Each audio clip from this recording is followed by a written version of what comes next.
Hello friends, ఎలా ఉన్నారండి? అందరూ బాగున్నారా? వీకెండ్ వచ్చేసింది కదండి. సో ఏం స్పెషల్ ప్రిపేర్ చేసుకోవాలా అని ఆలోచిస్తున్నారా? అయితే ఇదిగో మీకోసమేనండి. సో సోయా పులావ్ ఈరోజు మనము ఎలా ప్రిపేర్ చేసుకోవాలో తెలుసుకుందామండి. ఈ వీకెండ్ చేసి చూడండి, ప్రతి వీకెండ్ ఇదే చేసుకుంటారు.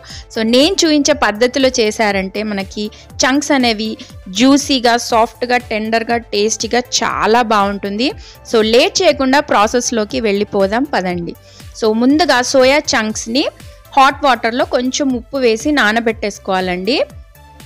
సో ఇలా వేసి పక్కన పెట్టేసుకొని తర్వాత basmati rice or normal rice ఏదైనా వాడుకోండి. నేను ఇక్కడ బాసుమతి వాడుతున్నాను.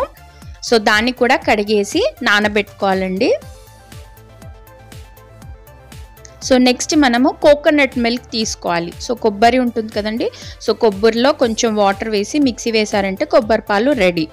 సో నెక్స్ట్ మనము సోయా చంక్స్ నానిన తర్వాత అందులో నుంచి నీరు తీసేయాలన్నమాట. సో మనం పిండేయాలి, వాటర్ అంతా పిండేసి ఒక గిన్నెలోకి తీసుకొని పెట్టుకోండి. సో చూసారు కదండి, ఇలా నీరంతా పిండేసి పక్కన పెట్టేసుకోండి. సో నెక్స్ట్ ఒక ప్రెషర్ కుక్కర్ ఆన్ చేసేసి అందులో కొద్దిగా ఆయిల్ వేసేసి, ఆయిల్ వేడెక్కాక హోల్ గరం మసాలా యాడ్ చేసుకోవాలి. ఇలాచీ, పట్ట, లవంగ, బిర్యానీ ఆకు, షాజీరా అన్నీ యాడ్ చేసుకున్న తర్వాత పచ్చిమిర్చి, అలాగే సన్నగా కట్ చేసుకున్న ఉల్లిపాయలు ఇవి వేసి మనకి ఉల్లిపాయలు అనేవి బాగా వేగాలి. సో కొంచెం సాల్ట్ వేసి వేగనిద్దాము. నెక్స్ట్ ఇందులో నేను కట్ చేసి పెట్టుకున్న బీన్స్ ఇంకా క్యారెట్ వేసాను. ఇవి ఆప్షనల్ అండి, మీ ఇష్టము. సో కొంచెం వేగిన తర్వాత మనము స్క్వీజ్ చేసి పెట్టుకున్నాం కదా మిల్ మేకర్స్, అవి ఇందులో వేసి ఒక 2 నిమిషాలు వాటిని వేయించుకోవాలి. సో వేగిన తర్వాత ఇందులో 1 స్పూన్ అల్లం వెల్లుల్లి పేస్ట్ వేసుకోవాలి. అలాగే 1 కట్ట పుదీనా ఆకులు వేసి కొంచెం పచ్చి వాసన వెళ్ళిన తర్వాత మనం తీసి పెట్టుకున్నాం కదండి కొబ్బరి పాలు, వాటిని ఇందులో వేసుకోవాలి. సో వేసిన తర్వాత మనకి మిల్ మేకర్స్ అనేవి ఆ కొబ్బరి పాలు అబ్జార్బ్ చేసుకోవాలన్నమాట. సో అంతవరకు పెట్టాలి. సో మనకి వాల్యూమ్ అనేది కొబ్బరి పాలది తగ్గిపోవాలి. సో అవన్నీ పీల్చేసుకోవాలి.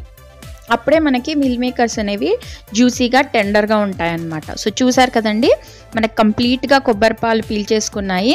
సో నెక్స్ట్ మనము వాటర్ పోసుకోవాలి. సో నేను ఇక్కడ బాసుమతి తీసుకున్నాం కాబట్టి 1 కప్పుకి 1.5 కప్పు నీళ్ళు పోసాను. అదే నార్మల్ బియ్యం అయితే 1 కప్పుకి 2 కప్పులు నీళ్ళు పోస్తే సరిపోతుంది. సో ఉప్పు చూసి అడ్జస్ట్ చేసుకోండి. అలాగే కొంచెం కుంకుమ పువ్వు వేస్తే కలర్ అనేది మంచి కలర్ వస్తుంది. సో నెక్స్ట్ మూత పెట్టేసి హై ఫ్లేమ్ మీద 1 విజిల్, మీడియం ఫ్లేమ్లో ఇంకొక విజిల్. సో మొత్తం 2 విజిల్స్ వస్తే సరిపోతుందండి. సో 2 విజిల్స్ వచ్చాక ఆఫ్ చేసేసి చల్లారిన తర్వాత ఓపెన్ చేసామంటే మన సోయా పులావ్ రెడీ అయిపోయిందండి. సో కొద్దిగా పైనుంచి నెయ్యి వేసుకున్నారంటే ఇంకా టేస్ట్ చాలా బాగుంటుంది. సో అంతేనండి, చాలా సింపుల్గా కుక్కర్లో పెట్టేసి మన పనులు చేసుకొని వచ్చామంటే టేస్టీగా సోయా పులావ్ రెడీ అయిపోయిందండి. సో చూసారు కదా, చాలా సాఫ్ట్గా ఉంటుంది, చాలా టేస్టీగా ఉంటుంది. మీరు కూడా తప్పకుండా ట్రై చేయండి. ట్రై చేసి ఎలా వచ్చిందో కూడా నాకు కామెంట్ సెక్షన్లో తెలియజేయండి. థ్యాంక్ యూ ఫర్ వాచింగ్ అండి. Please do like, share, comment and subscribe to our channel simple Soumya Telugu.